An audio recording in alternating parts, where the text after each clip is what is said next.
Mesdames, Messieurs, merci de vous informer sur Méchapi Voice Télévision, le sommaire.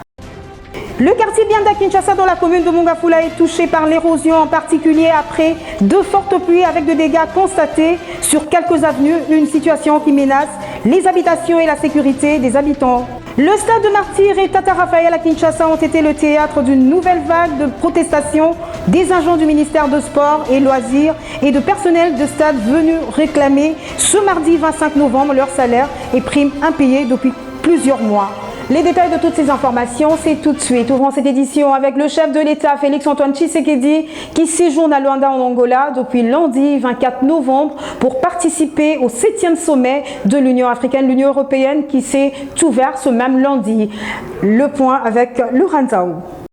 Pendant 2 jours, le chef d'État et du gouvernement de l'Union africaine et de l'Union européenne ont orienté la réflexion sur le renforcement de la paix, de la stabilité, de l'intégration économique et du commerce intercontinental, tout en répondant aux défis contemporains tels que la transition écologique, la transformation numérique et les rôles croissants de l'Afrique sur la scène mondiale. Les sommets de Luanda pensent à comment relancer la relation Europe-Afrique, célébré en partenariat vieux de 25 ans et tracer les grandes lignes d'une coopération renforcée pour la prochaine décennie. Il devrait aboutir à une déclaration qui rappelle le principe sacro-saint du droit international. Au cours de la cérémonie d'ouverture, les dirigeants européens et africains ont vanté le partenariat entre les deux continents établi en 2000 en Égypte. Tous ont plaidé pour un renforcement de ces partenariats. Le chef de l'État, Félix Tshisekedi, qui s'est exprimé devant ce père d'Afrique et d'Europe dans les groupes thématiques paix, sécurité, gouvernance et multilatéralisme.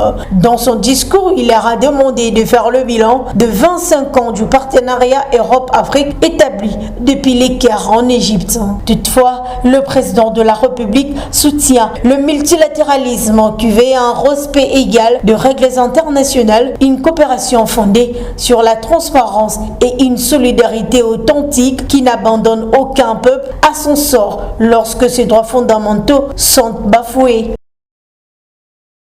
Ce lundi 24 novembre 2025, le docteur Samuel Roger Kamba a officiellement lancé au nom du gouvernement la campagne nationale d'introduction du vaccin rougeole-rubéole, RR, un vaccin essentiel pour protéger les enfants et la femme enceinte. La campagne de vaccination débute dès ce jeudi 27 novembre jusqu'au 1er décembre 2025. La première phase concerne les provinces du Grand Katanga, Bazuélé, Otuélé et Lituri. L'objectif est de vacciner environ 17 millions d'enfants. Le détail. Lors d'une conférence de presse tenue lundi 24 novembre, le ministre de la Santé publique, Roger Kamba, a précisé que ce nouveau vaccin sera administré aux enfants âgés de 9 mois à 14 ans dans le but de renforcer le calendrier vaccinal du pays pour réduire le décès lié à ces deux maladies virales distinctes, bien que souvent confondues à cause de leurs symptômes initiaux similaires accompagnés quelquefois de fièvre et éruptions cutanées. La rougeole est généralement plus virulente avec le risque de complications graves comme la pneumonie, tandis que la rubéole, quant à elle, est souvent bénigne pour les enfants, mais peut causer des graves malformations si elle est contractée pendant la grossesse. Ces deux maladies peuvent être prévenues par la vaccination avec le RR. Il convient de signaler que la République démocratique du Congo est confrontée à ces épidémies récurrentes de rougeole et rubéole. Cette initiative renforce l'immunité collective de la RDC et offre une capacité à prévenir les épidémies. Pour rappel, le ministère de la Santé a aussi lancé une nouvelle campagne de vaccination contre la poliomyélite, quand bien même dans sa lutte, des progrès significatifs aient été réalisés. La poliomyélite est une menace pour les enfants en raison de sa transmissibilité et de la nécessité de maintenir une couverture vaccinale élevée pour prévenir les épidémies, soulignant que les efforts de vaccination se poursuivent activement à travers le pays. À Kinshasa, le gouvernement provincial renforce son dispositif de régulation du transport urbain. De nouvelles mesures viennent d'être annoncées le lundi 24 novembre 2025 pour limiter la circulation des taxis-motos et des tricycles dans plusieurs zones stratégiques de la capitale. Audrey Ugondalimba nous en parle.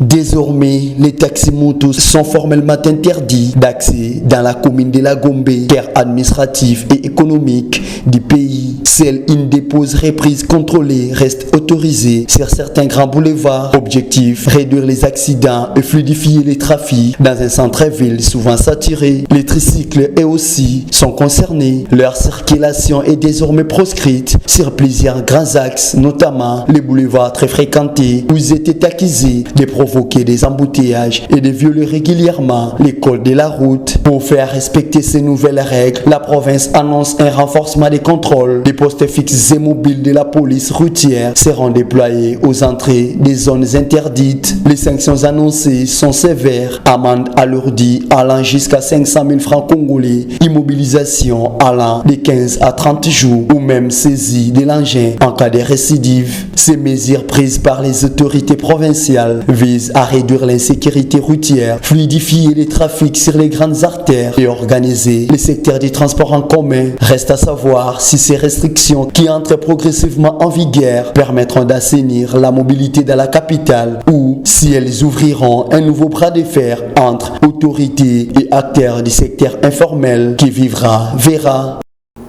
La commune de Mongafula, touchée par les érosions. Dans quelques quartiers, plusieurs habitations sont emportées par les catastrophes naturelles. Outre ces quartiers, Eradi, Kindele, Kimouinza, Ngasele, pour ne citer que ceux-là, c'est maintenant le tour du quartier Bianda, toujours dans la dite commune, d'être touché. Les résidents de cette commune dénonce que cette érosion a commencé à se créer depuis quelques années, mais hélas, les autorités communales n'ont pas pris de disposition. Rose Kiazi pour le reportage. Le quartier Bianda dans la commune de Mongafula à Kinshasa est menacé de disparition si l'on n'y tient pas garde à cause d'une progression de tête d'érosion créée depuis quelques années, comme le témoigne ce résident.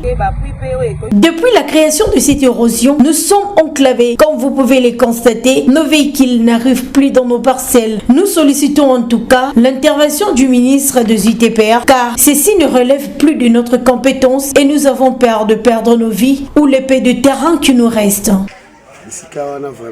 Plusieurs de nos voisins ont perdu leurs habitations et nous protégeons le nôtre. Est-ce que les autorités ne peuvent pas garder ces parcelles qui nous restent?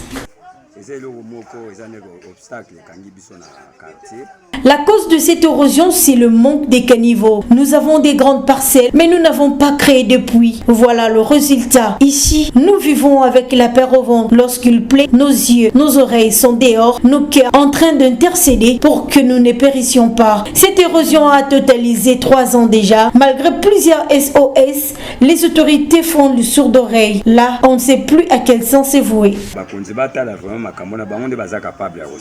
Bien que certaines habitations ont dû protéger leurs parcelles par des sacs, cela n'a pas donné des résultats escomptés. Ici est de signaler que la commune de Mongafula est touchée par des érosions créées ça et là, où plusieurs quartiers sont enclavés à cause de ces catastrophes naturelles, notamment le quartier Kimouinza, Kindele et Radi pour ne citer que ceux-là. Ce phénomène est le reflet d'un problème environnemental et urbanistique majeur auquel la commune de Mongafula fait face. Aussi, cette catastrophe n'est pas seulement une conséquence des fortes pluies, mais aussi et surtout l'expression d'un manque de planification urbaine et de gestion de ruissellement des eaux, précise Igor Lelo, expert environnemental hors caméra, qui sollicite à cet effet l'intervention du ministère des tutelles avant que le pire n'arrive. Et puisque nous parlons de dégâts de pluie à Kinshasa, force est de constater aussi que lorsqu'il pleut, les bouteilles plastiques et autres déchets qui ont élu domicile sur la place publique, rendant ainsi la ville insalubre. Que faire alors pour lutter contre cette insalubrité qui ternit l'image de la capitale congolaise? Quelques quinoa proposent. Propos recueillis par Cynthia Moutoumossi. Bon, je pense que la responsabilité est partagée. D'une part, nous avons l'État, d'autre part, nous avons la population. Cela veut dire que nous aussi, au niveau de la population, nous devons tenir compte des déchets. Nous devons tenir compte de là où il faut jeter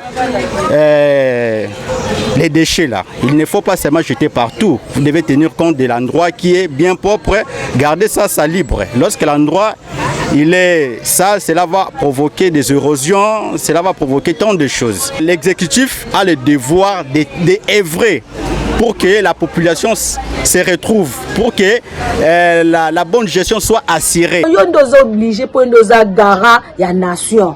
Yo soko lobby kakabwe. Batu nyonso bakoyoka. Alors vraiment tozo senga pa na yo papa mokonza mboka osunga biso vraiment. On ne parle plus de Kinshasa la Belle. Pourquoi? Par manque de poubelles publiques et nous jetons nos immondices ça et là. Et même nos caniveaux sont bouchés à cause de ces immondices. Moi je demande personnellement au chef de l'État qu'il s'impose. Parce que s'il parle, on l'écoute. Que des poubelles publiques soient placées dans chaque quartier et avenue. Cantine publique de façon que nous mélanger Moi personnellement, je propose au gouvernement l'installation de poubelles publiques, une initiative déjà commencée avec l'ancien gouverneur de Kinshasa, aussi l'instauration du salon obligatoire. 2015, 2014, ils ont été parce que les déchets ont été au monde inondation mais le lot où vu que les déchets chaque jour, tout le monde qui est saleté premièrement, ils ont causé une inondation tellement ébélée. Je suis habitant de Mongafula et cette commune est beaucoup menacée par des érosions. Pourtant, la gestion de ces déchets peuvent lutter contre nos érosions. Il faut l'État à organiser premièrement équipement, il y a bien eau et comment ça qui est ramasser babiloko eau. Avec ce déchet que nous appelons immondice peut être transformé et donner du travail aux jeunes, moi je ne propose pas l'installation de poubelles publiques, mais plutôt qu'on invite les partenaires à Kinshasa pour la transformation de ces déchets. Abordons dans le même ordre d'idées les réclamations de quelques sinistrés des inondations de Kinshasa du 4 au 5 avril dernier sont-elles fondées et bien orientées? Suivez l'éditorial de Michapi Voice Télévision. La ville-province de Kinshasa, située à l'ouest de la République démocratique du Congo, est confrontée par un défi majeur de gestion des eaux, non seulement des ruissellements, mais aussi celle des inondations des rivières et du fleuve Congo. En avril dernier, la rivière Ndjili a quitté son lit naturel suite aux pluies torrentielles. Les habitations situées autour de la rivière étaient fortement touchées jusqu'au point de rendre invivables certains quartiers de la ville. Des camps d'hébergement de sinistrés avaient été installés à l'Institut Lumumba, au stade Tata Raphaël, Martyr, Bandal et à Kinkole. Le gouvernement central, appuyé par ses partenaires, avait pendant plus ou moins 4 mois logé, nourri et soigné plus de 13 000 sinistrés, tous âges confondus. La coordination des actions humanitaires en faveur des sinistrés était assurée en toute responsabilité par la vice-primature de l'Intérieur, par sa cellule permanente des alertes et urgences, CPAU en sigle. 3 repas par jour étaient réservés aux sinistrés.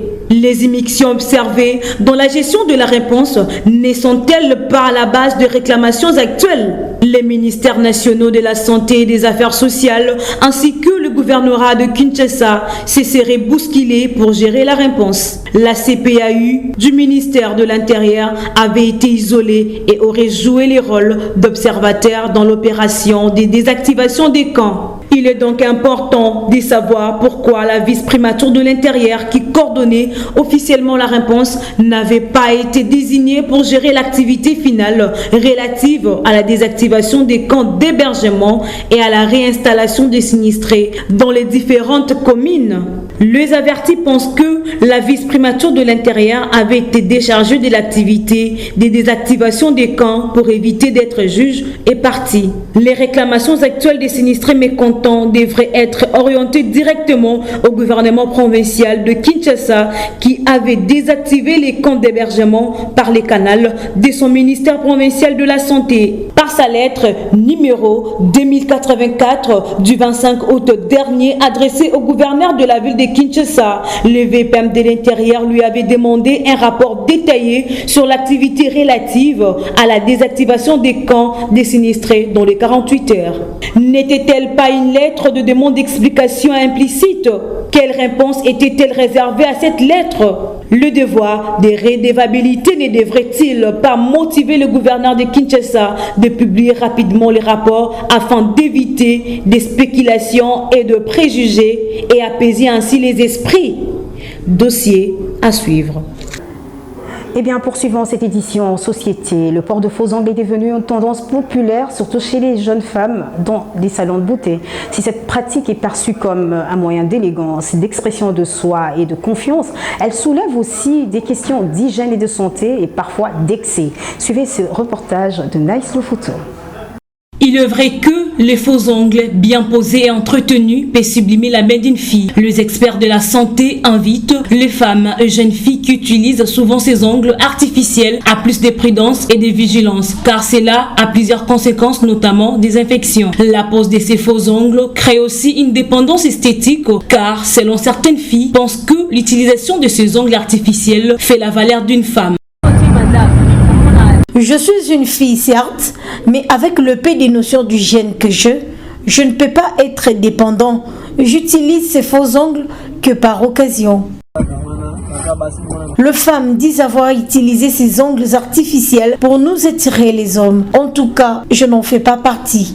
Être belle ne veut pas dire remplir son corps avec des astuces artificielles. Tout excès nuit, dit-on, même des hommes pour qui les femmes se font belles n'apprécient pas cette dépendance. Ce qui m'étonne à Kinshasa, les femmes sont prêtes à tout pour être belles, même si on leur demande de couper la main pour la beauté. Vraiment elles vont s'y porter. C'est vraiment déplorable. Ainsi, aux femmes et jeunes filles dépendant du port des ongles artificiels pendant plus d'un mois, il est donc recommandé de garder une longue période avant d'en reposer de nouveau. Ce mardi 25 novembre 2025, le stade de martyrs de la Pentecôte et Tata Raphaël à Kinshasa ont été les théâtres des désordres pour cause. Les agents du ministère de Sport et Loisirs de la République démocratique du Congo et personnel administratif ont manifesté leur colère dans les installations de ces deux enceintes sportives, réclamant ainsi leur salaire et primes impayées depuis plusieurs mois. Audrey Ugondalimba nous en parle. Des papiers et d'autres documents à terre, des feuilles, des rameaux à main, des sifflets écrits, des colères et surtout les poteaux enlevés. Telles sont les images des grands stades de la capitale Kinshasa, les stades des martyrs et Tata Raphaël. C'est mardi 25 novembre 2025. Une fois de plus, le stade des martyrs de la Pentecôte a été le théâtre d'une nouvelle vague de protestations. Les agents du ministère des Sports et Loisirs venus exprimer leur ras-le-bol face au retard persistant dans le paiement de leurs salaires et primes. Les manifestants ont bloqué l'entrée des bureaux administratifs et emporté des poteaux du stade. Même scénario a été observé au stade Tata Raphaël de Kinshasa, où les personnels administratifs de ce stade mythique, très en colère, ont enlevé des poteaux, empêchant ainsi l'organisation des matchs programmés sur place, dont les deux équipes étaient déjà présentes sur leur DG. Ce climat de tension menace l'unité nationale prônée par les chefs de l'État afin d'accompagner les léopards de la République démocratique du Congo à la qualification dans une phase finale de la Coupe du Monde après 52 ans. Le Football Club des Aigles du Congo met la pression sur l'association sportive Vita Club au classement du groupe B du championnat national Illico Cash Ligue 1 grâce à sa victoire sur le score étriqué d'1-0 face au Céleste Football Club ce lundi 24 novembre au stade de Martyrs à Kinshasa, alors que le même score a sanctionné la rencontre qui a vu New Jack chuter contre le Football Club Étoile du Kivu. Suivez.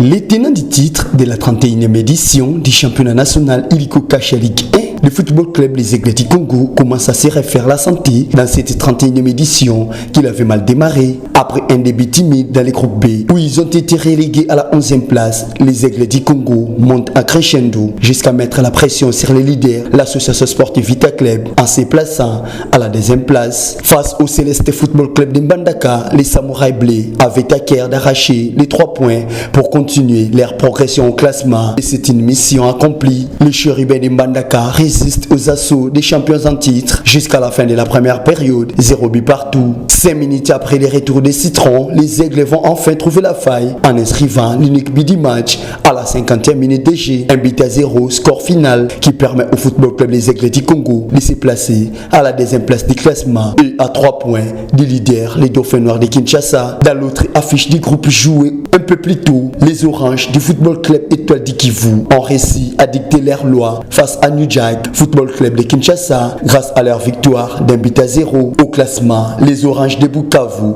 se pointent à la 3e place avec 14 points, en ex-aequo avec les Aigles du Congo, 2e, 14 points également. Mesdames, Messieurs, c'est par cette note sportive que s'achève cette édition, mais avant de vous quitter, le rappel de titre.